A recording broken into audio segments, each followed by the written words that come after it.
Não há mais espaço para testes, agora vai ser para valer. Afinal, acabaram os jogos da Seleção Brasileira em 2025 e entraremos em 2026 já pensando no Mundial. Pelo menos foi isso o que o Ancelotti prometeu.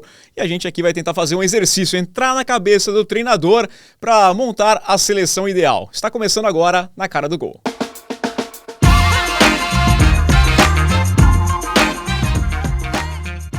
Olá, meu amigo, minha amiga, ligados aqui no canal do Gol. Estamos chegando com mais uma edição do nosso podcast Na Cara do Gol.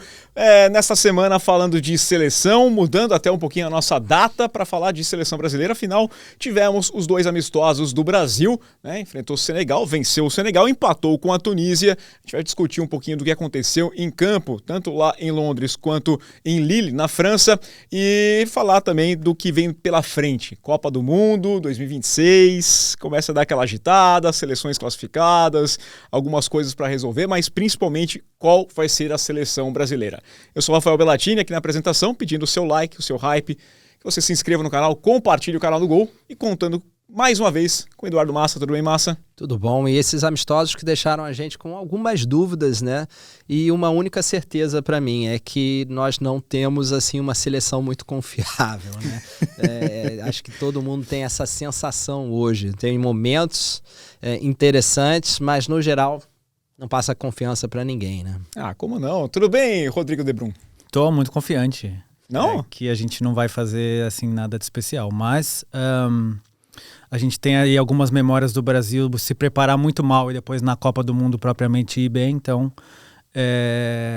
a expectativa é meio que essa, porque até já a seleção realmente não mostrou que está pronta. Começa a me preocupar um pouco com relação a isso, se não virou até uma superstição, porque a gente tem essa ideia, né? Não, quando a gente se prepara mal, a gente vai bem na Copa. Uhum. Então, a gente estava preparando bem recentemente, então vamos mal. Eu acho que virou... Não adianta fazer as coisas da forma certa, né? Mas basicamente 98 foi uma preparação ok, o Brasil foi bem na Copa, 2002 foi uma preparação bagunçada e o Brasil terrível. Ganhou a Copa do Mundo, que foi uma Copa do Mundo também bem questionável, mas não dá para dizer que outros anos também a gente tem tido preparações excelentes. Em 2014 a gente não teve uma preparação, nada. Pífia. Eu acho que a questão, essa palavra que você usou bem, superstição, é meio que isso, porque com o futebol que o Brasil apresenta nos últimos anos, a única coisa que resta pra gente é a superstição. Porque é um motivo para acreditar, né? Exato. Um motivo para ter alguma esperança é esse. Só. Eu acho que o motivo para acreditar é sempre o mesmo. A Copa do Mundo são poucos jogos, agora são 8, né? Agora são 8. São 8? São 8 jogos, é momento.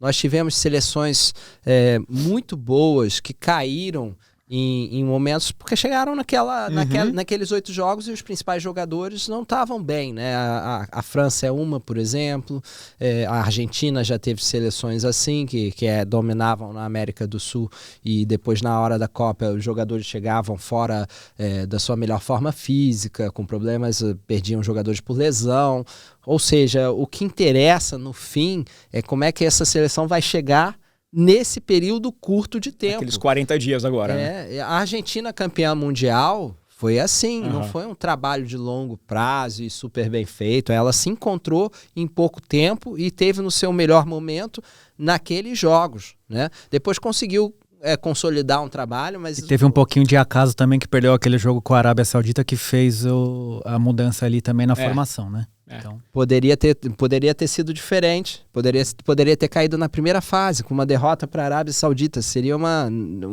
vergonha, né? Histórico. Eu lembro que nessa última Copa do Mundo, quando a Argentina perdeu e todo mundo começou a fazer piada, eu falei, gente, calma, primeiro jogo, né? Vamos tomar cuidado, porque estão tirando sarro tanto assim da Argentina e falaram, depois os caras, né? Tem como recuperar. E no fim, quando ganhou, eu falei, lembra aquela derrota lá? Então, né? Não significou nada. Absolutamente eu nada, acho né? Que uma coisa que é importante também, acho que as pessoas têm que se decidir, porque o Brasil ganha um jogo, fala, o monstro voltou. Aí depois empatou com a Tunísia e já não sei mais essa seleção. O Ancelotti, será que ele consegue aí arranjar essa seleção?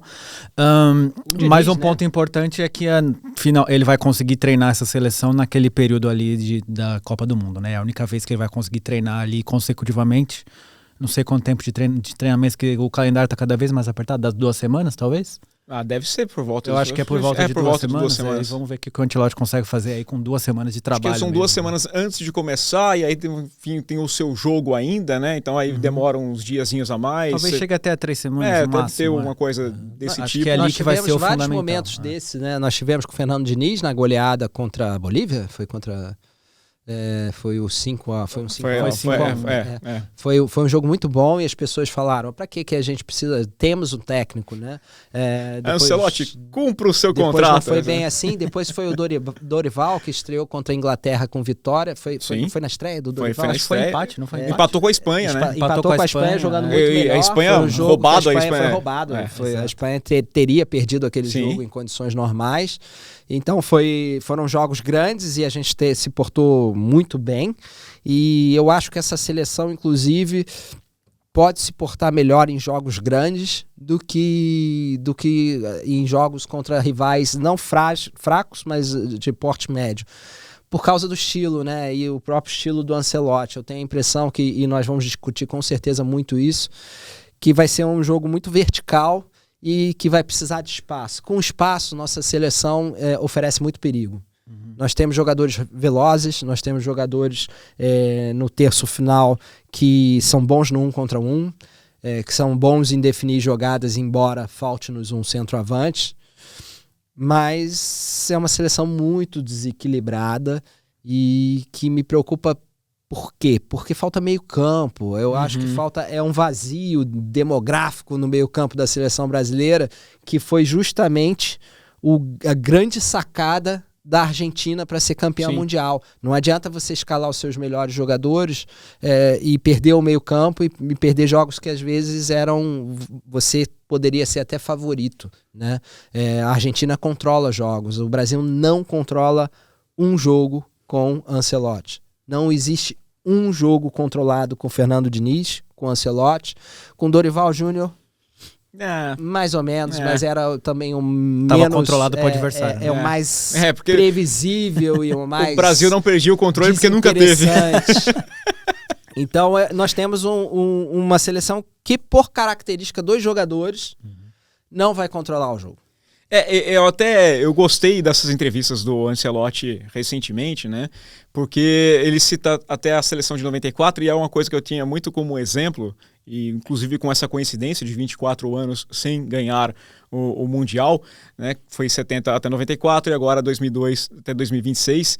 E tem hora, o show deixa para depois, não tenho nem condição disso, né? Mas vamos ser seguros, pensando em campeonato de tiro curto ainda, que é uma Copa do Mundo, vamos ser seguros aqui atrás e aí a gente vence o jogo lá na frente. 1-0 é goleada, o gol é um detalhe, como diria o Parreira, mas aí você fala com aquele sotaque meio espanhol, meio italiano, meio português, fica muito mais bonito, muito mais legal, né? Aliás, algumas definições que ele faz, eu falo, nossa, o Tite fazia isso, mas quando o Tite fazia era ruim, né? Porque ele tava fazendo e metia, não aguento mais técnico gaúcho, né? Era essa a conversa.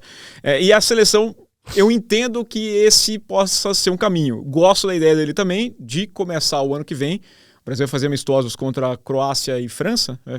Serão nos Estados Unidos. Grandes amistosos. Já começa com um grupo que ele quer fechar para já trabalhar. Por mais que você vai ter as 2 semanas ou 3 semanas antes de começar o Mundial, você já começa um trabalho antes, já fala, eu quero isso, eu quero aquilo, né? Um grupo mais fechado. Agora, em dia 5 de dezembro, que é o sorteio dos grupos, né, do Mundial, eu tô curioso porque não faço ideia de como vai ser essa Copa do Mundo.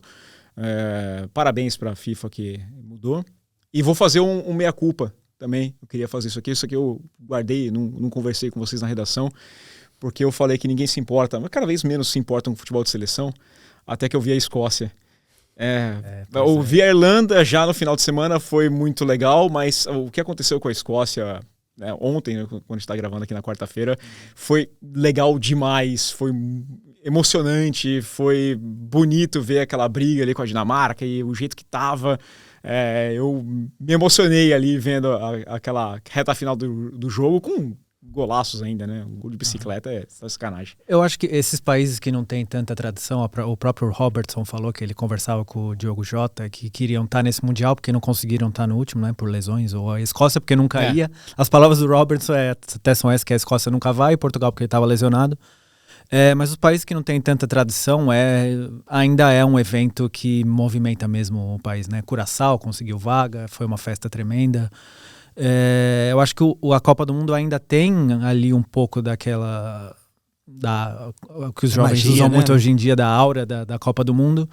Eu acho que para quem é um pouquinho mais mal acostumado com a seleção brasileira, a Itália agora que está em baixa talvez tente também desvalorizar um pouquinho o que é uma Copa do Mundo, mas ainda é Copa do Mundo. Eu acho que Copa do Mundo, pelo menos, mexe dos comigo. Jogos de seleção, na problema Copa da do Mundo, FIFA, né? todo mundo liga para a seleção, todo mundo se importa com a seleção na Copa do Mundo. O problema são esses amistosos, inventar a Liga das Nações e coisas do tipo, né? São a mesma Copa das Confederações, as pessoas criticavam muito, eram as maiores seleções de cada continente, sim. E não conquistava as pessoas, né? Já a Copa do Mundo não, a Copa do Mundo é outra coisa, né? Na Europa, um pouquinho a Eurocopa. Então, isso que eu ia falar, acho que a Eurocopa tem uma aura diferente da Copa América. América, completamente até diferente. Porque Copa América também, toda semana tinha uma Copa América. Você não sabia que vai ter, aí vem Japão disputar a Copa América, o Catar disputar a Copa América. E a chance ali do subúrbio da Europa ganhar alguma coisa, né? Você tem uma Dinamarca, Portugal, Grécia, né? Porque na hora do vamos ver, essas seleções raramente conseguem até ir longe, né? Elas no máximo fazem uma semifinal ali. E normalmente dependem de uma geração muito boa, não tem profundidade, não tem... Mesmo a Holanda, né? Que tem mais, historicamente, mais seleções. A não ser a geração belga, que nem a Copa, nem a Euro conseguiram. Não, mas não conseguiram uma Euro, é verdade. Mas conseguiram boas campanhas, né? A grande geração belga, né? Ficou por ali. Agora tem umas gerações interessantes de outros países também. Por exemplo, do Curaçao. Curaçao tem uma geração de Curaçao que, olha, nunca vi uma seleção de Curaçao tão boa quanto essa. Talvez eu nunca tenha visto a seleção de Curaçao. Eu ainda não vi, pra ser sincero, né? Mas vocês vão ver a melhor... É a melhor que eu já vi. Aliás, isso é uma coisa que vai ser difícil, né? Porque eu gosto de assistir todos os jogos dos mundiais. Todos. E agora nós teremos os jogos que vão ser difíceis de assistir. Para voltar até o número de 32 seleções ali. Já normalmente na fase de grupos já tem muitos jogos assim complexos, eu lembro que de assistir. Na Copa, eu não lembro qual que foi, acho que foi a Copa de 2010, que foi a primeira que eu estava trabalhando com o Juca lá, eu fui escrever, e aí a estreia, a abertura da Copa, foi lá o jogo, eu estava lá no estádio, ele fez o jogo tudo, e eu tinha que fazer o primeiro jogo do dia seguinte. E era um Nova Zelândia e alguma coisa assim, cara. E ainda saiu o gol no final pra ferrar. Sabe quando você tá com o texto... Começa a sair o gol...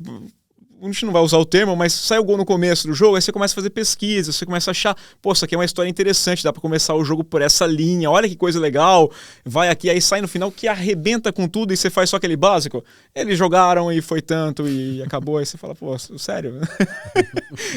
Mas Copa do Mundo tem umas partidas que você vai assistir e você fala, o que eu tô fazendo na minha vida? Teve muitas Copas ruins, a 2002 do Brasil foi uma Copa, apesar da seleção ter sido boa, a Copa como um todo, sim. Não foi assim tão interessante, né? 2014 foi uma Copa, por acaso, bastante interessante, com muito jogo interessante. Foi a mais animada. Apesar aquele do 7-1 começo ainda, nossa, agitadíssimo, com goleadas, aquele jogo da Holanda contra a Espanha, né, que foi em Salvador. Que jogaço. Do gol do Van Persie. O gol do Van Persie. 2018 também não foi lá uma Copa muito animada. 2022 foi uma Copa boa. A última foi interessante. Foi uma boa Copa.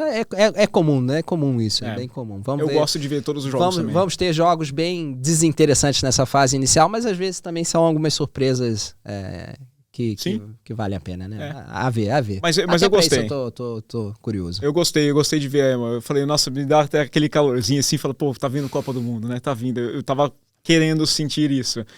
Vamos ver como é que vai ser daqui por diante também, né? Aquela história de Copa com 2030, com 700 sedes. Estão até falando das eliminatórias, que deve ter um vão ter novo que mudar, modelo, sim, né? Porque Argentina, Uruguai, qual que é a terceira seleção da América do Sul? É o Paraguai? Argentina, Uruguai? Eu acho que é o Paraguai. Os 3 já vão estar classificados, então a gente vai começar a Copa com 6 classificados, né? Então eles querem mudar a eliminatória da América do Sul, mexer meio com o formato da Liga das Nações, para essas seleções terem algum interesse em participar para ser campeão de alguma coisa, enfim. Porque não tem... tem cabimento aqui, aí vai pra lá e começa aqui, vai pra lá. E aliás é o mesmo número de vagas, tá? Supostamente vão manter o número de vagas e já com 3 classificados. Mas não vai ser 128? A gente podia colocar 128. Talvez. Tem que já resolve, né? muito, porque pelo menos a Itália vai, né? 128. Talvez. 128 é capaz. Talvez, calma, eu acho que é muito precipitado falar isso. Talvez o Gattuso ache que não é suficiente. Faz uma repescagem contra Curaçao ou alguma E aí perde pra Curaçao, como perdeu pra Macedônia do Norte, e a culpa é da eliminatória sul-americana. Né? A culpa, o cara perde pra Macedônia. É da África, da América do Sul, não dá, é tá da vendo? Itália, não né? tem. Da Itália. Tá, mas... Né? Rapaz, mas a Noruega vai. Então, sabe, outros países que estão vão disputar a repescagem, inclusive, e por que você não vai? Né? Porque eu sou ruim, mas aí admitir isso é mais fácil jogar a culpa lá pro outro lado. Vamos voltar de seleção, porque vai ter um representante da Itália na Copa do Mundo, a gente já sabe, que é o Ancelotti, né? O técnico da seleção brasileira. O único italiano garantido na Copa, é isso? Esse fugiu do barco há tempo. Falar, não, besteira, né? Mas o Ancelotti, eu tenho gostado bastante do discurso dele, gosto da ideia que falam até da CBF de começar um novo ciclo com ele, pensando na próxima Copa. Né? Gostei da história dele, falei, próximo, se negociar agora é um valor, depois da Copa vai ser mais caro.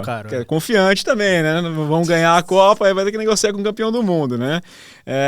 E eu acho interessante ter esse projeto a longo prazo. Infelizmente, os técnicos brasileiros, tá? Não é momento para isso. Não estou falando isso. O momento os treinadores atuais, no caso, né? O Tite, ele teve porque... E ele poderia, acho que até ele poderia ter tido um outro, né? Porque ele pega no meio do caminho aquela seleção do Dunga, e aí ele faz um trabalho que acabou indo bem até, né? Classifica de forma antecipada uma seleção que vinha sofrendo, depois faz um outro ciclo que é muito tranquilo. Não, o ciclo foi espetacular, né? O problema foi a Copa mesmo. E esse é o problema também, porque eu lembro que eu trabalhava em outro local naquele momento, em 2022, e fazia edição, e no dia do jogo do Brasil e Croácia, e todo mundo, a seleção é isso aqui mesmo, e o Tite acertou, a escalação tem que ser essa, isso aqui tá certo. E aí no dia seguinte, o legado era 0. E não é bem assim que funciona. Não dá para ser um resultadista. A única coisa que eu vejo que o Tite fez e o Ancelotti está fazendo é muito essa tendência. Nós não temos meio campo, nós temos uma dificuldade no meio campo. Nós temos jogadores ou de marcação, mas não criativos. Os melhores no Brasileirão, por exemplo, não são brasileiros. E o que acontece? É essa tendência a tentar encaixar esse 4-2-4 que vão defender a vida toda, que é um 4-2-3-1, ou no caso do Tite, no caso do 4-2-1-3, 4-4-2 na fase defensiva, né? Mas acontece que você tem que ter esses jogadores que não estão tão assim acostumados a fazer tanto esse trabalho. Eles sabem fazer esse trabalho, eles fazem esse trabalho muitas vezes nos clubes deles, mas não o tempo todo e sempre com clubes em que eles dominam. Eles são a força dominante. A exigência é menor, né? Então, no Brasil, não é bem assim. Nós ainda somos uma das melhores seleções do mundo, mas nós não vamos dominar com essa facilidade os jogos. Nós não somos o Real Madrid contra o Getafe, contra o Girona. Não é isso que vai acontecer. Dado momento fomos, mas não é. Mesmo no auge, nunca foi exatamente assim. Nunca foi assim. Em 2002, não foi assim, por exemplo. Em 94, não foi assim, mas eu vou colocar 2002 porque era uma seleção mais desequilibrada e com mais craques por metro quadrado, mas também tinha jogadores que eram piores do que as de 94, que era uma seleção mais equilibrada, né? Não foi assim, não dava para ser assim, né? Tanto é que quando o Filipão deixa de fora Alex e Romário, uma das questões é essa, ele sabia que ele não ia conseguir usar todo aquele potencial ofensivo e arranjar problema com esses jogadores no grupo, e eu podia cair na tentação, né? No meio do jogo, vou botar o Romário, vou botar o Alex. E não é assim que funciona o futebol. Não foi assim que a Argentina foi campeã. Não foi o quê? Foi criando consistência para o Messi brilhar. Né? Foi assim que nós fomos campeões em 94. Vamos criar consistência para um ataque que tinha Romário e Bebeto. Né? A gente nem que tenha que largar Raí, né? Que na época era um grande jogador, o grande jogador de um grande polo de São Paulo, ou seja, ele teve que ir um pouco contra o senso de ter um meio campo criativo para poder fazer com que os melhores jogadores daquela seleção brilhassem. Né? E aqui o que eu vejo é que a gente está ainda jogando muito roleta russa. A gente está jogando, vamos colocar esses jogadores porque eles são os melhores e são, mas eu vou ter que apostar que esses caras vão se sacrificar o tempo todo para fazer isso funcionar. E eu sinto muito isso, essa variação na seleção do Ancelotti, eu sinto muito por causa disso. Às vezes a gente abre 2-0 e aí o Vini Júnior já começa a não voltar, o Rodrigo já começa a não voltar, o Matheus Cunha já quer ficar um pouquinho mais na área para tentar deixar alguém o gol só dele. isso, alguém sobe mais ali, o Casemiro sobe um pouco para tentar um chute, para fazer uma coisa. E de repente toda aquela configuração que parecia estar espetacular não funciona. E você vê um grande vazio no meio campo, você não consegue controlar o jogo, os jogos que pareciam fáceis se tornam complexos, né? Japão, por exemplo. Sim. O Japão, primeiro tempo, ótimo, brilhante, de repente aquilo perde, você não tem controle. Um erro você e não tudo fura já a bola, afunda. você não controla um resultado. Você vai jogar na roleta russa e dizer assim, eu vou marcar mais do que vou tomar. Mesmo que o Ancelotti tenha feito isso de uma maneira muito mais estruturada do que o Fernando Diniz, você cai nesse erro, né? O Tite fez isso. O Tite era criticado por ser burocrático, né? E ele caiu na tentação de colocar mais gente para testar o Neymar ali como camisa 10 e aí você jogava com 4 atacantes, o Neymar não volta tanto, volta para buscar o jogo, mas não tanto para marcar, e mesmo que volta não tem aquela intensidade para ocupar espaço. Às vezes marcação, faz uma né? besteira, então você prefere que ele fique mais lá na frente, que às vezes ele toma um cartão que não precisa. Então, em um lance, você pode perder uma Copa do Mundo. Isso, pra mim, o Ancelotti está apostando muito nisso pra mim. Um lance eu posso decidir com esse quarteto. Um lance eu posso perder a Copa do Mundo. Foi o lance que o Brasil perdeu contra a Croácia. Foi um lance. Eu vou acreditar que eles vão decidir. Por quê? Porque eles têm potencial. Então, eles podem chegar na Copa do Mundo e decidir. Mas é um pouco roleta russa. Pra mim, ainda falta isso, falta essa estabilidade. O que eu acho que nisso ainda do Tite o Brasil foi muito melhor que a Croácia, o Livakovic lá foi o melhor em campo. Mas quando fez o gol, aí o Tite tinha que voltar a ser Tite. Aí fecha, recua, aí o Brasil continuou indo lá e às vezes sem um discernimento e acabou sofrendo o gol. Mas aquele lance lá que inclusive eu falo, eu duvido muito, né? O Fred subiu. Mas por que o Fred subiu? Uma loucura, eu duvido que o Tite tava do lado, falou assim, sobe, vai! Não tava. Eu conhecendo o Tite, ele tava, o Fred, teoricamente, há muito tempo trabalhava como um segundo homem de meio campo, não era então, o que eu ia falar até, o Massa tocou num ponto interessante, é que a gente tem muito essa mania de falar assim, esse jogador tá jogando bem, esse cara merece seleção. Seleção não é prêmio individual, não é prêmio de melhor jogador. Eu acho que a seleção não tem necessariamente que ter os melhores jogadores, é o que forma melhor uma equipe. Se você está pensando em ganhar uma Copa, se você quiser usar amistoso para dar um prêmio, coroar a carreira de jogador, olha lá, ele vestiu a camisa da seleção brasileira, ok. Mas eu acho que na hora de ir para a Copa do Mundo, o carregador de piano faz falta. Tem que ter um cara que não é um bagre, mas é um cara que não tá para brilhar, ele tá lá para carregar piano. E na seleção como a brasileira, até o carregador de piano é bom, né? Sim. Tem que ser. Claro. Quando você vê em 94, os carregadores de piano eram Dunga e Mauro Silva. O Dunga era craque na posição dele. Sim. E o Mauro Silva era uma muralha. Mas você não ia esperar um drible dele, ele não precisa, tá ótimo. Não precisa, não quero show desse cara, eu quero esse cara. O Casemiro eu acho que ele tá numa descendente e talvez seja um problema para 2026. Mas é um jogador que tá acima da média e que carrega piano. Então você tem que ter esses jogadores. Não adianta você querer ser só os atacantes, não adianta, né?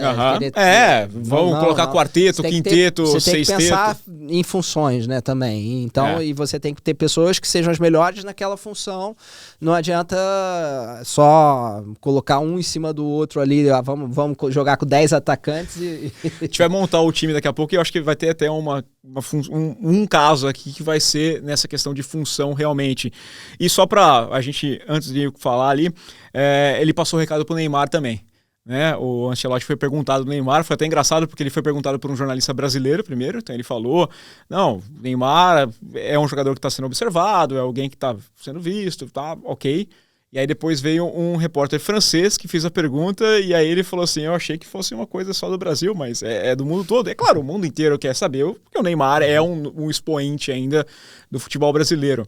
E ele falou, olha, o Neymar agora se curou, ele tem 6 meses. Ele tem que se manter em forma e tem que mostrar nesses 6 meses. O futebol brasileiro vai parar. Nesse período que parar, acabar o Campeonato Brasileiro, ele tem que manter a cabeça no lugar. Né? Não é só Kings League que vai fazer a vida dele ali. E depois voltar e jogar em nível. E pode ser até de uma forma positiva para ele que essa mudança do calendário do futebol brasileiro. Porque em janeiro já começa Brasileirão. Então não é aquela coisa de que ele tá deitando, mas é Campeonato Paulista, tá jogando contra time ali, tá jogando contra o Oeste, não sei. Não, ele vai estar no Brasileiro mesmo, então ele já vai poder mostrar desde o começo se merece ou não uma chance. Série A ou B? Série A, eu acho que o Santos não vai cair não.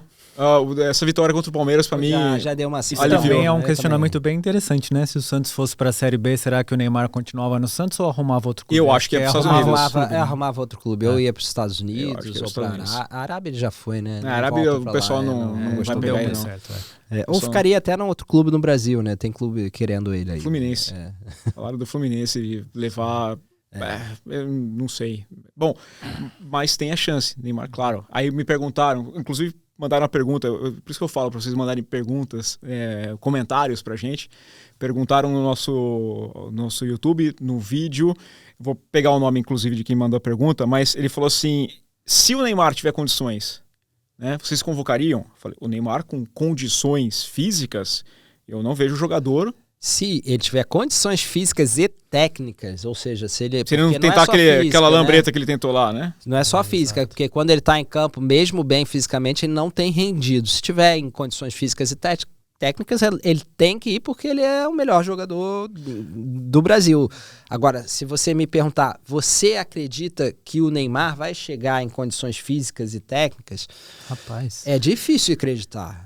O Marcos Félix que mandou essa mensagem aqui, né? O Mickey Bastric. Muito difícil. Que essa tua afirmação já é muito difícil de fazer, né? O Neymar é o melhor jogador do Brasil em quê? Não, tecnicamente, qualidade, eu acho que foi o último grande atacante. A questão é que uma coisa está atrelada à outra. Se ele está mal fisicamente, ele não consegue entregar tecnicamente, que é o que ele mostra no Brasil, né? Não é só então, física. Ele ainda tenta fazer muitas coisas que ele fisicamente não tem mais disponibilidade para fazer. Então, isso para mim é o mais complicado. Hoje eu não levaria o Neymar. Mesmo estando saudável. Nem pro grupo. Mesmo estando saudável, não levaria. Hoje, saudável do jeito que ele tem jogado pelo Santos, não tem como. Ele tem 6 meses para mostrar que a gente tá errado. Isso. Agora, se ele, desses 6 meses, mostrar que tá evoluindo até um ponto que a gente acha que ele pode ser útil para a seleção, tem que levar. Sabe o que tá faltando pro Neymar? Tem que levar. Uma cena, aqueles cortes assim, tipo do Rock Balboa, direto. Coloca o Eye of Tiger e aí ele fica treinando, mostrando na praia. E só a gente batendo nele para ver se ele...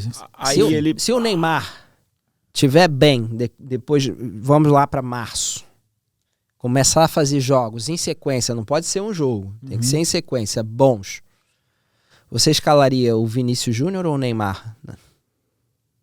Uma sequência... na seleção o Neymar já entregou, né? O Vinícius Júnior nunca entregou na seleção. Esse é o ponto isso. Também. Então a questão é essa. O Neymar também batalhou para ter essa posição. Agora ele tem que mostrar que tá bem e para já ele tem sido uma piada. Né? Ele tem sido vergonhoso em campo. Sim. Ele está desde o início do ano, não são 3 meses, ele vai ter mais 6 meses, mas ele já teve o ano de 2025 praticamente todo. 11 meses, o que ele mostrou? Ele mostrou no máximo, lampejos. Contra o Flamengo fez um bom jogo. Acho que foi isso. E teve algumas coisas do Campeonato Paulista, mas aí eu desconsidero. O Botafogo de Ribeirão tá brigando contra o rebaixamento na Série B. Na Série B. Então... Não, do jeito que ele tá, e ele teve 11 meses, ele não mostrou. Agora, você acredita que ele com mais 6 meses, talvez dê um clique, né? Tomara. Pode acontecer. Copa do Mundo, novamente, é aquele período.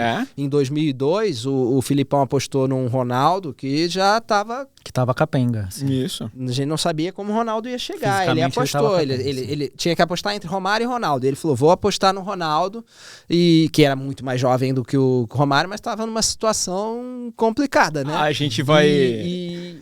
E é isso, e eu acho que vai muito do feeling. E uma coisa que eu gosto no Ancelotti é que ele parece tomar decisões rápidas. Eu sei que ele está fazendo ali experiências e dando oportunidades a jogadores que são de confiança dele, mas ele não tem problema em deixar a pessoa no banco se ele sentir que vai ser.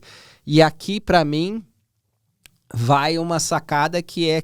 O Ancelotti vai ter essa capacidade de barrar jogadores que ele gosta, como o Casemiro, o Vinícius Júnior, o Richarlison, que provavelmente para mim não tem que estar nem no grupo. Ele vai ter isso. Eu acho que ele consegue tirar do time titular muita gente, mas esses dois, principalmente Casemiro e Vinícius Júnior, eles têm uma história com ele, né? E então isso me preocupa um pouco, porque o Tite às vezes tinha esse problema. Sim, o Tite muito abraçado com o cara. Muitos técnicos brasileiros... Gabriel Jesus foi assim... Tiveram esse problema recentemente, inclusive com o Neymar, né? Construiu uma seleção pro Neymar, que Neymar, né? O Neymar de 10 anos atrás. O Neymar hipotético. Né? Um Neymar que não existe mais. Então, é complicado. O Ancelotti conseguiu construir uma seleção sem o Neymar, sem sequer pensar na existência do Neymar. O Neymar pode entrar lá, mas a seleção não está pensada para ele. Mas ele consegue pensar que daqui a 6 meses talvez o Casemiro não tenha mais condições, que daqui a 6 meses o Vinícius Júnior talvez já tenha mostrado que o próprio Rodrigo, que caiu muito também, embora tenha entregado mais na seleção do que no Vinícius Júnior. O problema do Rodrigo, né? E também ainda conseguir encaixar jogadores que hoje em dia são reservas, né? O Rodrigo é reserva, o Neymar muito mal fisicamente, se hipoteticamente ele fosse. O Estevão tá muito bem na seleção. É muito jovem. Ganhou um status essa semana aqui pro Estevão. Eu fiquei espantado. Sonho. Ele já foi alçado ali ao posto de um novo salvador da pátria, vamos dizer, né? E eu também não sei se já é muito cedo para isso. E aí a gente tem que lembrar, o último salvador da pátria deve ser emprestado para a França com um contrato, né? O Real Madrid está colocando um contrato para emprestar o Endrick, obrigando 25 titularidades. Que situação, né? Meio complicada, né? Não, é impossível. Nunca assinaria um contrato desse. Não, jamais. Jamais também. Acho que ninguém assina um contrato desse. Mas isso é rumor, não é... Claro, a gente tá falando de um rumor, mas se colocar um negócio desse... No máximo, eles têm uma cláusula que tem que pagar a mais se o jogador não for. Mas mesmo assim, máximo, aí né? você... Então, quase obrigado. Né? 25? Não. E só pra fechar, eu vi um vídeo que eu gostei bastante do Ronaldo, do Fenômeno, né? Ele dançando funk, os caras falaram, o cara mandou assim, olha, mandar umas 5 canetinhas pra ele ali, né? Daquelas ali, talvez ele jogue a Copa. Daqui até lá... Vão no amistoso. O joelho tá bom, o joelho parece tá bom, mas tem umas canetas. Não, tem que tá bom pra aguentar aquele peso. Então, se tirar o peso ainda, bota ele pra jogar, cara. A gente vai ter um problema no ataque. Vão ter o amistoso do fim do ano, o Zico, os amigos do Zico, né? Vão recrutar lá pra seleção brasileira. Eu topo ali. Só pra fechar o assunto do Neymar, acho que uma coisa também que é importante eu vou falar maturidade, mas nesse caso é falta de maturidade do Neymar, né? Aquilo que ele fez no jogo do Santos de voltar até a defesa pra buscar a bola lá e depois... Porque sim, na seleção brasileira muitas vezes ele ia buscar a bola, tentava ele centralizar o jogo para conseguir criar. Agora você imagina o Neymar do jeito que ele tá hoje, querer fazer isso na seleção também é uma coisa que seria patético, né? Sim, mas eu acho que isso o Ancelotti... Isso acho que pelo menos o Ancelotti consegue controlar. Consegue fazer. Porque o Santos ele sabe que não tem ninguém para ele conseguir fazer uma tabela. A seleção é um pouquinho diferente a história, né? Um pouco diferente. Porque o Santos também tá muito mal. Não que seja uma maravilha, mas... Exato.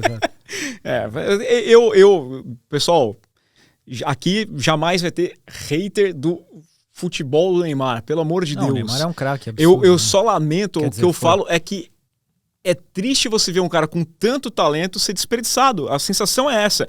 Mas ele conquistou muita coisa. Sim, conquistou. E é mais do que prova do que eu tô falando. Eu acho que o Neymar hoje, quando tem ele fica pensando, fala, cara, se eu tivesse cuidado um pouquinho melhor... É um pouco de vergonha alheia, né? Porque ele podia não ter se cuidado e falado assim, ok, agora acabou pra mim, o Ronaldinho Gaúcho, de certa forma. O Ronaldo, fenômeno. Mas esses caras fizeram depois que ganharam a Copa do Mundo, né? Eles ganharam a Copa do Mundo e aí... Ele não precisa ter motivação, ele não precisa ser o Cristiano Ronaldo, né? Mas ele tá lá falando que vai fazer e não faz. E ao mesmo tempo o discurso... Parece eu. Não, amanhã eu começo.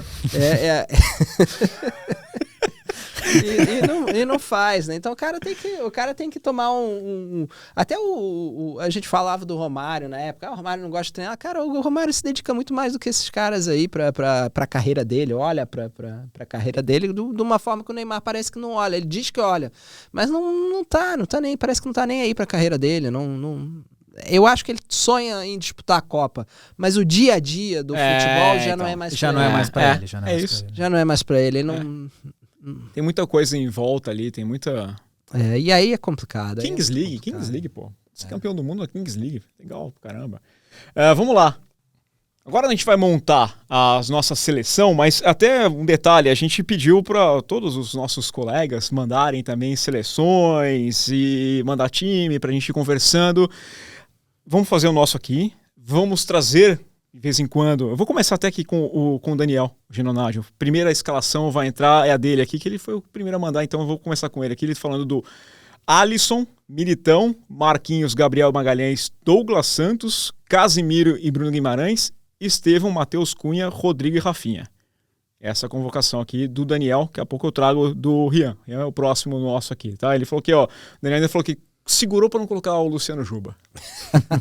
Foi mais ou menos que... ele é fã do Luciano Juba. O Ancelotti segurou também, levou o garoto para lá e não jogou. Mas eu acho que tinha que ter testado, né? Mas é uma posição tão complicada, né? Pelo que eu conversei com alguns treinadores, né, e até passar de treinadores de seleção, às vezes o dia a dia é muito mais importante até do que o jogo, né? O jogo em si é o detalhe que é o que justifica e o que dá dinheiro. Mas o que o técnico quer é o trabalho do dia a dia ali. Então ele estava observando, né? Colocar em campo, mas eu acho que seria justo colocar. O cara tem uma foto, levar para a família, falar que joguei pela seleção brasileira, né? Mas a gente já começou a montar a nossa escalação aqui com o Alisson Becker no gol, né? O Militão na direita. E esse é o ponto que eu ia falar. Eu acho que tem que ser, né? Essa questão, para mim, eu teria duas formas de escalar essa seleção. Uma delas é com o meio-campo mais reforçado. Deixa eu arrumar nosso treinador, que nosso treinador estava com o Diniz ainda. O Diniz não vai voltar. O pessoal pode ficar triste, mas quem não sabe vai no voltar próximo ciclo, né? Eu acho que tem duas formas de ver a seleção brasileira. Com o meio-campo mais reforçado, que é como eu gostaria de ter testado esse meio-campo mais vezes, começando o jogo, não no meio do jogo. Ou com meio-campo, sem meio-campo, que é o que ele está fazendo, com 4-2-4. Com 4-2-4 a gente vai precisar de um lateral, pelo menos um dos laterais vai ter que segurar. Né? E aí o Éder Militão é uma boa opção. Senão eu ia de Wanderson, tá?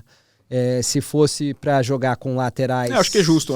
Eu ia de Wanderson. Então eu ficaria com o Éder Militão e o Wanderson, dependendo da situação. Acho que pode depender bastante do jogo. Acho que isso é uma medida que o Ancelotti pode tomar, é ter um lateral defensivo e um ofensivo dos dois lados, porque ele pode ter ali uma maior liberdade para mudar de acordo com o jogo e tal. Acho que é importante. Eu acho que mesma coisa na esquerda, por exemplo, o Caio Henrique, né? Um mais ofensivo, e o Alexandre, que seja, ou sei lá quem ele vai levar, mas o Alexandre também não é tão bom assim defensivamente. Então, e aí você vai competir, eu acho, que com os nossos pontas. Aí eu prefiro deixar para os pontas, porque a gente tem uma certa confiança mais nos pontas. E aí mas aí você cai num 3-5-2, né? Então. Que não foi testado e não é um esquema que eu vejo o Ancelotti fazer. Ele vai colocar 4 nessa linha, com um lateral que sobe mais e outro que fica mais seguro. Esse lateral que vai subir mais, se a gente for botar no lado esquerdo, eu iria de Caio Henrique, mas ele foi muito pouco testado e o Douglas Santos, que é limitado, mas teve bons momentos na seleção, talvez fosse até um pouquinho mais justo. Mas eu escolheria o Caio Henrique, porque acho que tem um potencial maior, gostaria de tê-lo testado mais, talvez ele ainda faça já com alguns testes, mas já mais limitados, vamos dizer assim, ele já sabe mais ou menos quem são os 30 e pouquinhos que ele vai levar, que vai ter que tirar para 26. Eu acho que eu testaria mais o Caio Henrique com o Militão na direita, que ontem não foi um bom teste, com o Wesley sobe muito também, a seleção ficou desequilibrada, né? Aliás, deixa eu agradecer a seleção brasileira pela lesão do Gabriel Magalhães, foi tirado uma sequência aqui, o Arsenal vai ficar sem, fiquei muito contente com isso aí, tá? É só Tottenham, Bayern de Munique e Chelsea. A dupla de zaga acho que é que não tem muito mistério, né? Acho que não. Tá quase todo mundo vai fechar nessa. Por mais que eu quisesse já alguém no lugar do Marquinhos. Eu acho que o Marquinhos tá muito no fim, assim. O Gabriel tá num nível espetacular. Tá no auge, líder ali no Arsenal. Espetacular. Joga, o Marquinhos parece que já tá ali mais se segurando um pouquinho no nome, na história dele, do que propriamente do que ele tem jogado. Cara, que mesmo quando entra no PSG, você percebe que faz diferença. Ele em campo, você sente que, por mais que ele não seja o melhor, parece que o cara do lado dele, ele sente seguro e vai jogar do lado. Ele consegue organizar ali um pouco melhor. Ele ainda é um pouco acima da média. Eu ainda acho que ele é um pouco acima da média. E seria difícil substituir ele, porque as opções... Que opções que nós temos ali? Até tem opções decentes, mas são opções ainda que não estão... não passam essa segurança. Por exemplo, o Murilo foi testado, estava numa fase ótima e foi muito mal no único jogo lá. E aí também mas já deixa marcado, já põe Nossa, mas peso. Você abrir mão do cara... Eu vejo um potencial ali no Murilo, mas abrir mão por conta daquele jogo, da forma como estava ainda... Eu acho que não é só aquilo. Ele ainda tá... Ele ainda precisa se firmar. Galgar.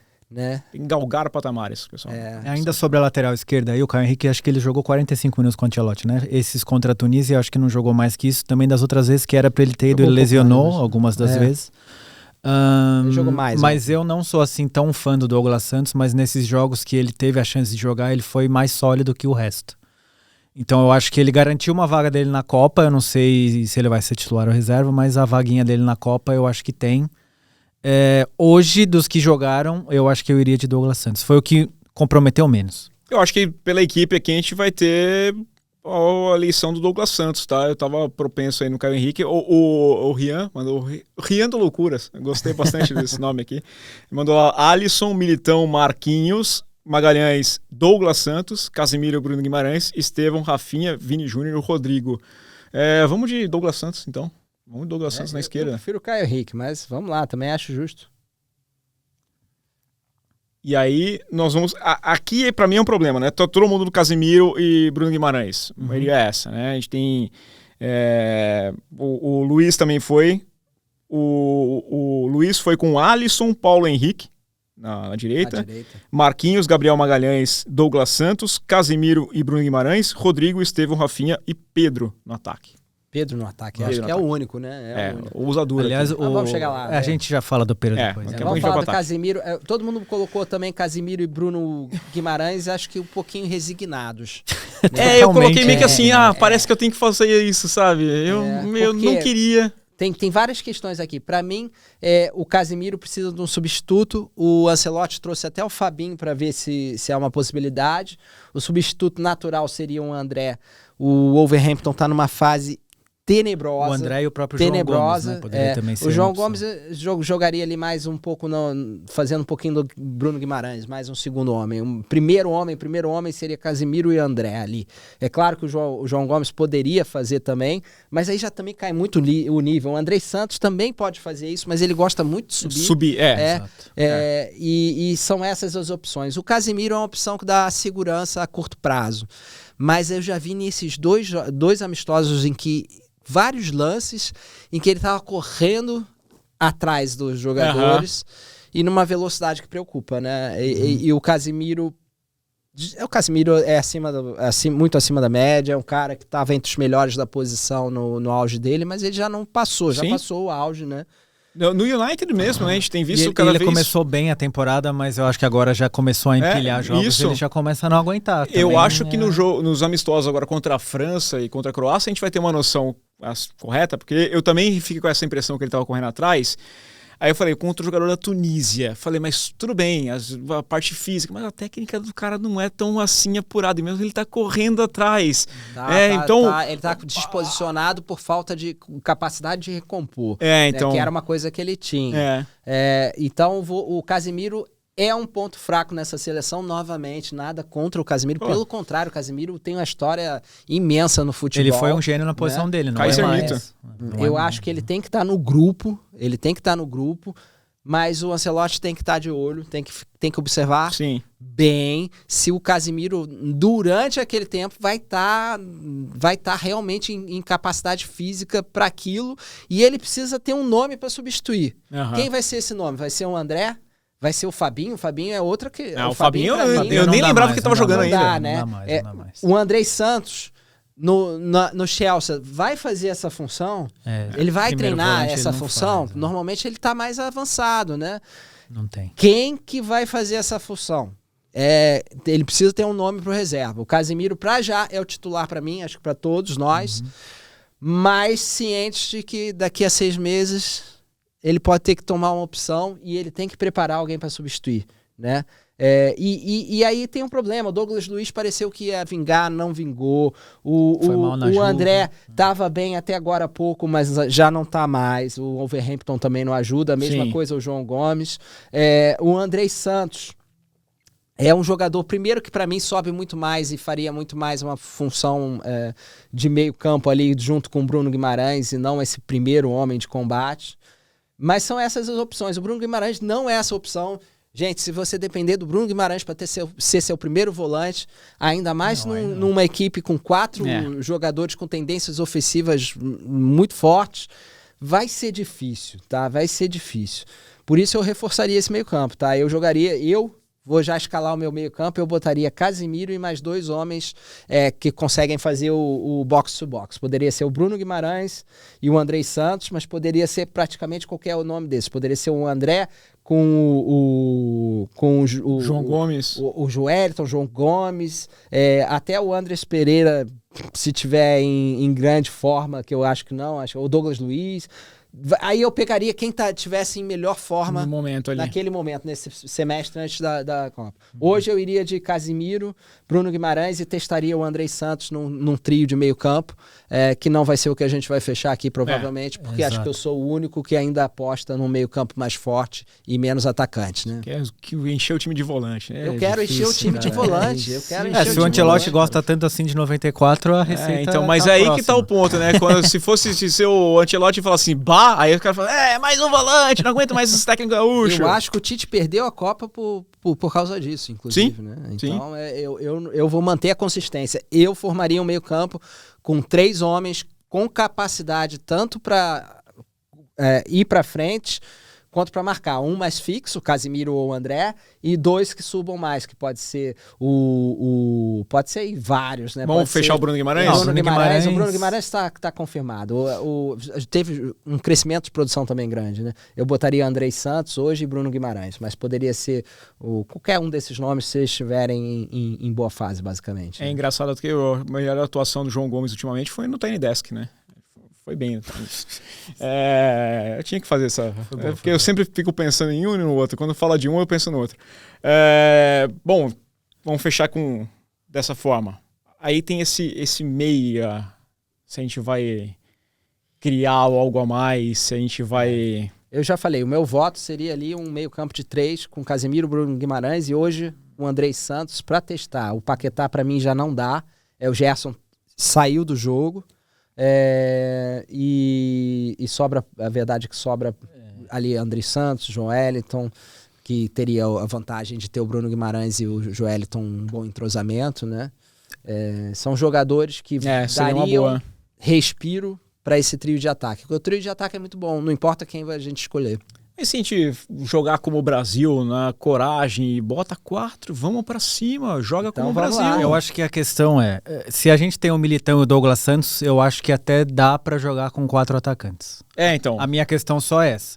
Se você quiser jogar Militão e o Caio Henrique, a gente já viu ontem ali que ele já estava perdido e não voltou. Porque aí é o ponto, né? Esses dois aqui fazem meio que a parte ofensiva da lateral. Então deixa os pontas sendo os laterais ofensivos. Sim. Militão chega até ali, não o meio de campo, uns 10 passos antes do meio de campo e passa a bola para quem vai fazer a construção. Mas porque ele não, aqui do lado do Estevão. Né? Isso, e aí o Douglas Santos a mesma coisa. Vem aqui e passa a bola para quem você quiser colocar na esquerda.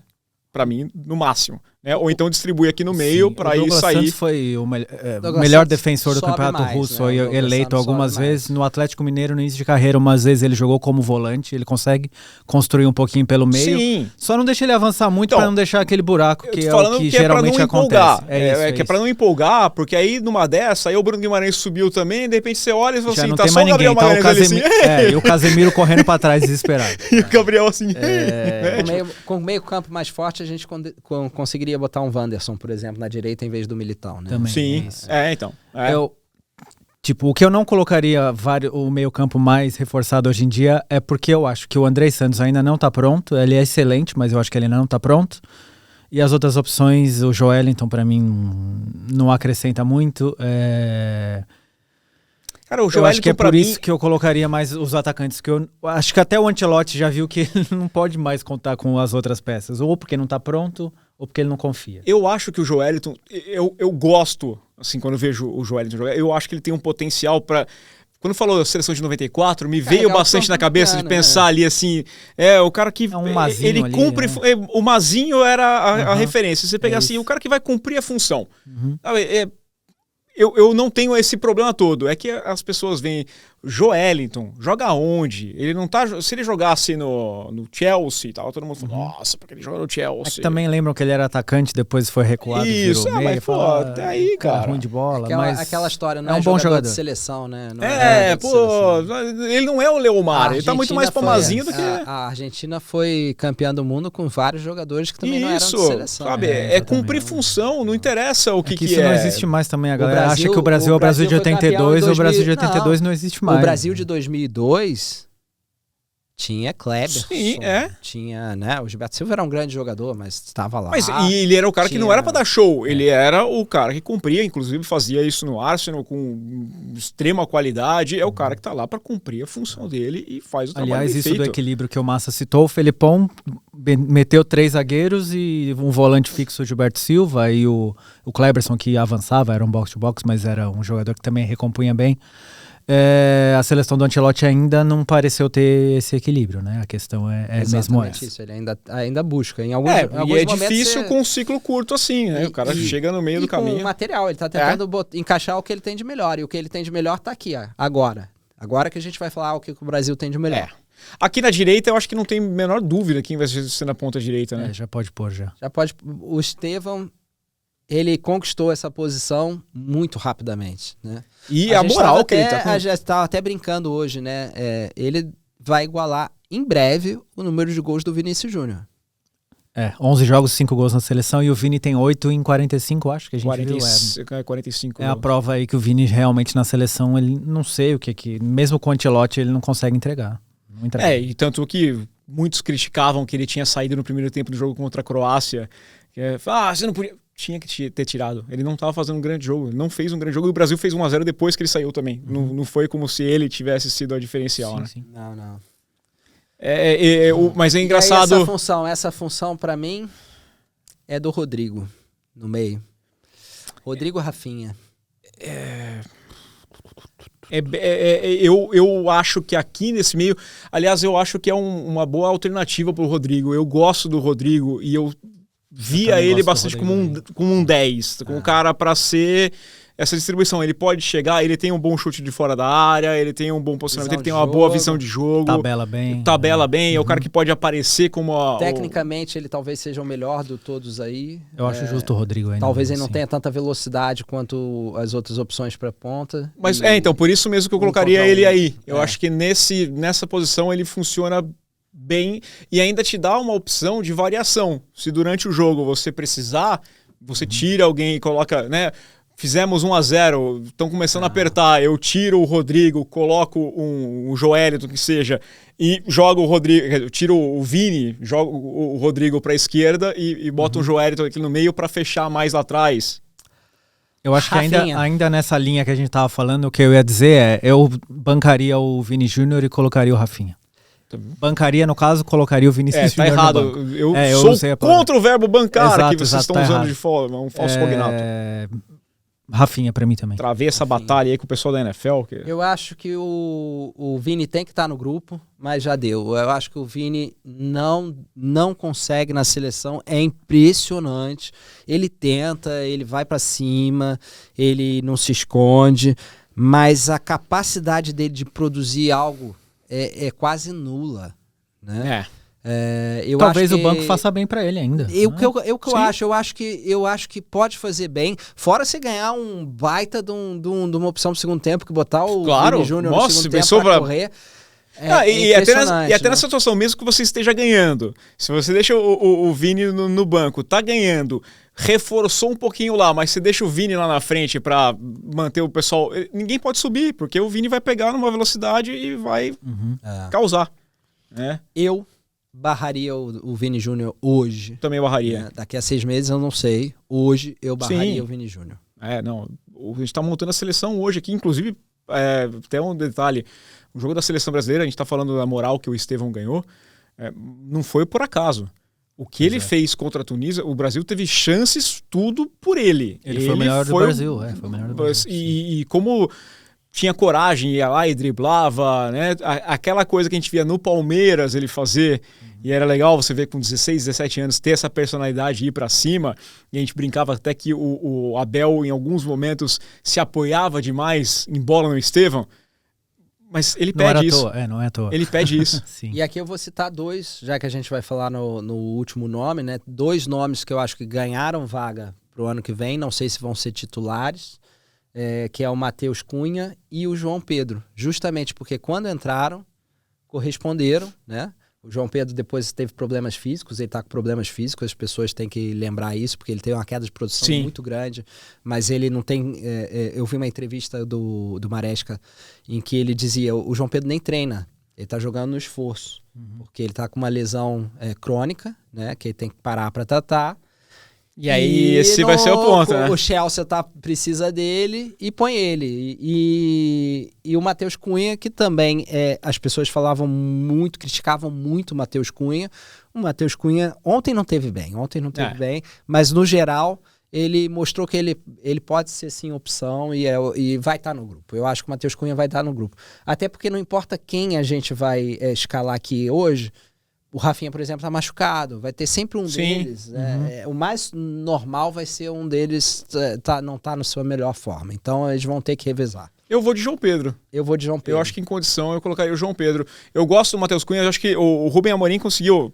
Aliás, deu um tempinho, ele acertou mais esse United. É um United mais interessante de se ver do que era no passado. E ele também cresceu. Ele conseguiu ganhar um pouquinho de cabeça, né? Ele muitas vezes a gente via como... muita falta mas dele, ele começa indo mal, né? A gente via ele como centroavante e ficou claro que o Matheus Cunha não é centroavante. Ele saindo da área, ele se transforma totalmente num outro jogador. É muito melhor fora da área do que dentro da área. Mas por isso que eu vou de João Pedro. O João Pedro é muito melhor do que ele dentro da área.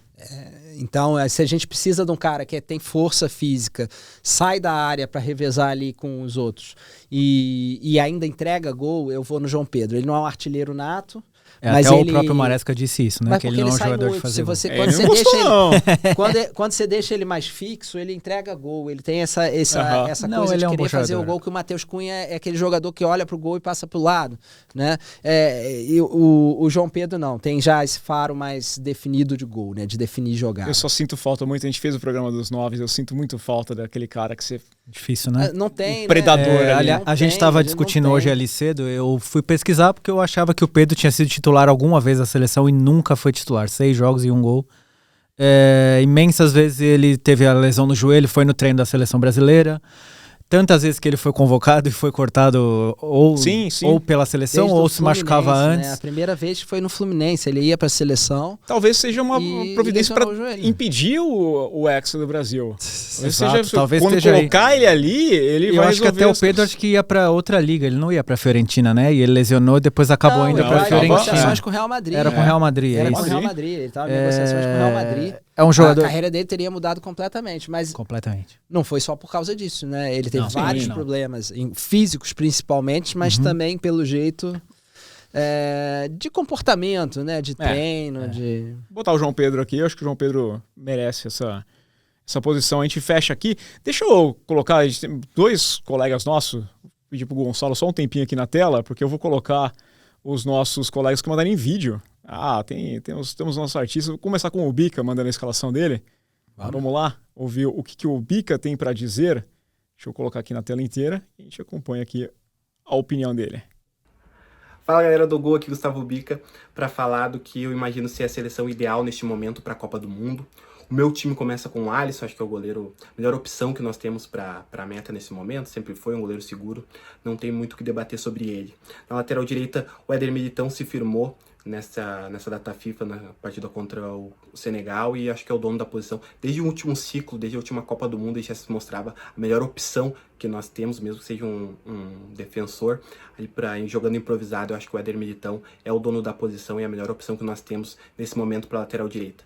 Marquinhos e Gabriel Magalhães na defesa também é uma dupla inquestionável, é a melhor dupla que nós temos, os 2 melhores zagueiros que nós temos atuando hoje em dia. Do lado esquerdo, eu imagino que é a principal dúvida pela falta de opções. Na minha opinião, o Alexandro ainda é o melhor jogador, a melhor opção por conta de ser o jogador mais equilibrado que nós temos. Eu acho que o Ancelotti deveria fazer mais testes, principalmente com jogadores mais ofensivos. Eu acho que ele perdeu uma grande oportunidade não testando o Juba nessa data FIFA, mas eu acredito que neste momento o Alexandro continue sendo a melhor opção que nós temos pro lado esquerdo. A dupla de volantes, Casemiro e Bruno Guimarães, também é uma dupla que acabou se firmando desde a chegada do Ancelotti.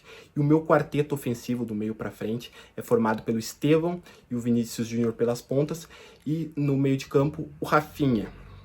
Como atacante, como referência ofensiva, hoje eu prefiro o João Pedro, acho que ele entrega mais do que o Matheus Cunha, mas eu acho que essa posição vai ser uma posição muito de feeling, muito de momento pré-Copa do Mundo.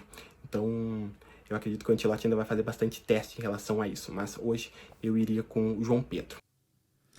O Bica tá orquestrado aqui com a gente, hein? A equipe tá sincronizada aqui. Eu confesso que não tinha visto o vídeo. Eu também não tinha visto, não. E agora vamos ver o Carlos. Ele não teve coragem de barrar o Vini, hein?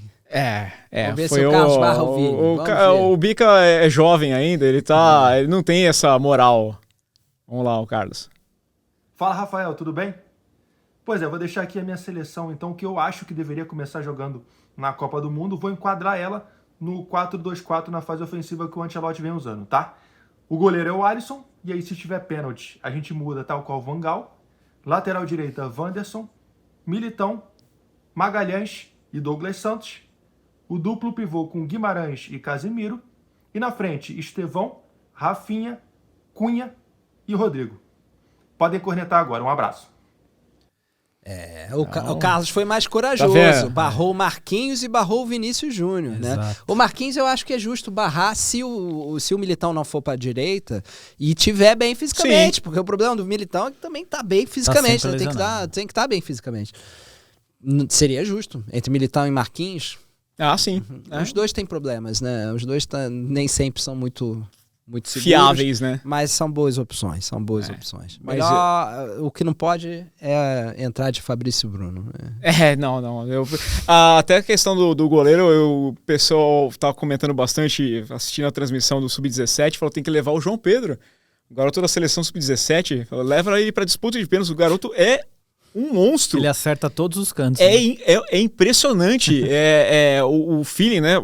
Ótimo jogador. Eu acompanhei as partidas da seleção ali, tem feito boas defesas. O jogo contra a França foi muito dele ali. O Brasil podia ter tomado 2-0. Ele defende o pênalti, inclusive, e perde o rebote, chegam antes, né?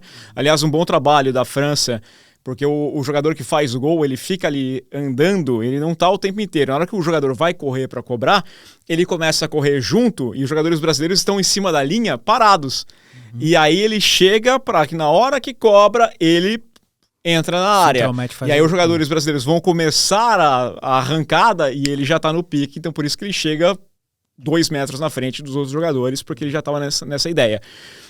Claro, também leva sorte da bola aí na direção dele, mas ele estava lá, né? O Brasil depois chuta um pênalti e a bola bate na trave e ninguém tinha chegado a tempo naquele momento. Mas leva o João Pedro, é um bom goleiro. Nessa dúvida de terceiro goleiro, É complicado essa história, porque eu acho que o Alisson e o Ederson são os pontos fora da curva, os 2 melhores goleiros que tem no futebol brasileiro. Aliás, os dois já estão entrando numa idade mais avançada aí também, quando não tiver os dois vai ser mais uma complicação para a seleção brasileira. Sim, e é difícil, né? É difícil. É difícil. Bem complicado. Bom, tem aquele garoto do Stuttgart lá. Stuttgart. Um na Alemanha que tá muito bem. Pode ser Eintracht Frankfurt. Não, no Eintracht tá. Pode ser ele. Vamos ver. Ainda falta. Vamos 2030. Problema para 2030. A gente faz um outro programa depois para 2030 para tentar montar. De repente ainda dá uma Copa pro Fábio. Nossa. Talvez. Vai estar aqui com 50 em 2030. Pro Fábio, né? É um garoto. Bela história. Aí jovem promessa. Vai ter o Fábio e o Cristiano Ronaldo jogando a Copa, assim, eles se enfrentam, aí fala, se somar ali dá 100 anos. X1 né? Só um contra o outro, pronto. Não tinha problema nenhum também, não ligava não. É isso então, fechamos o programa? Fechamos a seleção. O Ancelotti, depois eu passo o Pix, né, por ter dado essa ajuda. Assessoria, né? Assessoria aqui, tá precisando de mais dicas também. Tamo aí, não tem problema, só tem meu número, só dá um toque e a gente conversa mais. Pessoal, quero saber a opinião de vocês. Mandem comentários, vocês viram que a gente lê? Lê o comentário. Lemos os comentários sim, estão sempre ligados, então deixa seu comentário, deixa seu like. Massa, obrigado. Um abraço. Até a próxima. Rodrigo, aquele abraço. E um grande abraço para você também. Muito obrigado. Até a próxima. Valeu.